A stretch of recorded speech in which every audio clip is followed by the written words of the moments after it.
Sebagian mengatakan bahwasanya jika kita menjalankan agama ini dengan sebenar-benarnya, kita tidak bisa bertoleransi, tidak bisa hidup berdampingan.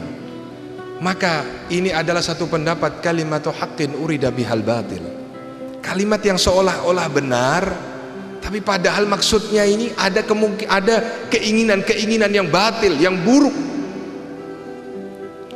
Jika dikatakan bahwa menjalankan agama Islam dalam pribadi maupun dalam komunitas maupun dalam sosial kemasyarakatan itu mengganggu toleransi, sesungguhnya tidak mungkin ada orang Yahudi di Madinah. Sesungguhnya tidak mungkin para kiai, para ulama, para wali songo membawa agama ini di Indonesia. Tidak ada agama selain Islam.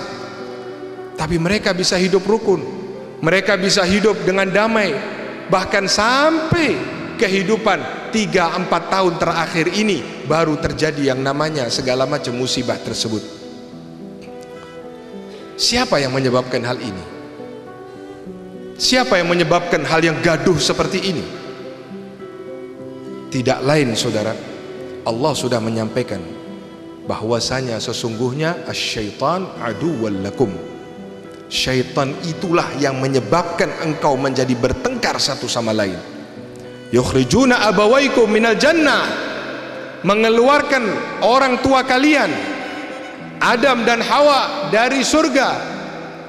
Ulama mengatakan surga bermakna secara zahir surga yang diciptakan oleh Allah, tapi secara batin dikatakan bahwa surga itu adalah ketentraman, kedamaian, kerukunan, ketaatan kepada Allah ditarik oleh iblis supaya satu sama lain bertengkar, satu sama lain saling mencakar. Dan itu tidak terbatas kepada orang Islam, tapi kepada kemanusiaan. Sehingga misi iblis masuk kepada setiap individu tersebut untuk membuat fitnah sehingga satu sama lain bertengkar, satu sama lain saling memusuhi dan saling curiga. Maka dari itu jika difahami setiap individu bahwa ini ada fitnah muncul satu sama lain, seharusnya ini menjadi titik tolak untuk menjadikan kerukunan. Islam memberikan jalan keluar. Toleransi ada batas. Tidak dikatakan bahwasanya urusan-urusan dalam kehidupan keagamaan orang di luar Islam bisa masuk, dan tidak dikatakan orang Islam itu bertoleransi mengikuti acara-acara atau mengikuti kegiatan-kegiatan agama orang lain. Berhenti sampai situ. Nabi Muhammad selalu disimbolkan, wa ma arsalnaka illa rahmatan lil alamin. Ini yang sering jadi keliru, bahwa tidak diutus engkau ya Muhammad, Islam adalah sebagai rahmat lil alam. Nabi Muhammad membawa rahmat. Artinya apa? Bahwa Nabi Muhammad menunjukkan ilmu untuk kembali kepada Allah,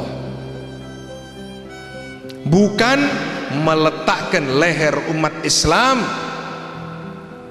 untuk kepribadiannya, untuk fanatiknya kepada agama disembelih dengan atas nama toleransi. Bukan seperti itu.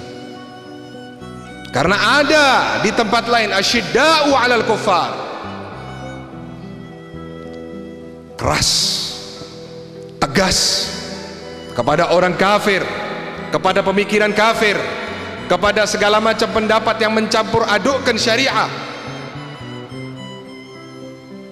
Jika Nabi Muhammad mengatakan bahwasanya semuanya bisa dilebur menjadi satu, niscaya tidak terjadi perang Badar, niscaya tidak terjadi perang Uhud, niscaya tidak terjadi perang Khandaq. Tapi ada perjuangan di situ. Ada yang mengatakan bahwasanya kita harus meniru apa yang dilakukan oleh para wali songo. Sesungguhnya keadaan para wali songo berbeda sama keadaan saat ini. Betul, kita bertoleransi seperti cara-cara mereka, tetapi kita perlu tahu sekarang ini kadar godaan, strategi, pemikiran iblis jauh lebih kuat dibandingkan kejadian yang terjadi pada wali songo. Ketika wali songo memasukkan orang Hindu ke dalam Islam, tidak ada politik yang dilakukan oleh orang Hindu. Tapi sekarang sungguh musuh-musuh di luar Islam menggunakan politik dengan taktiknya, dengan uangnya, dengan pemikirannya, dengan kekuasaannya. Mereka berusaha untuk mempengaruhi menurunkan derajat keimanan dan kefanatikan umat Islam terhadap agamanya. Dijauhkan umat Islam dari Al-Quran, dijauhkan umat Islam dari majelis ilmu, dan akhirnya dijadikan umat Islam benci kepada ulamanya.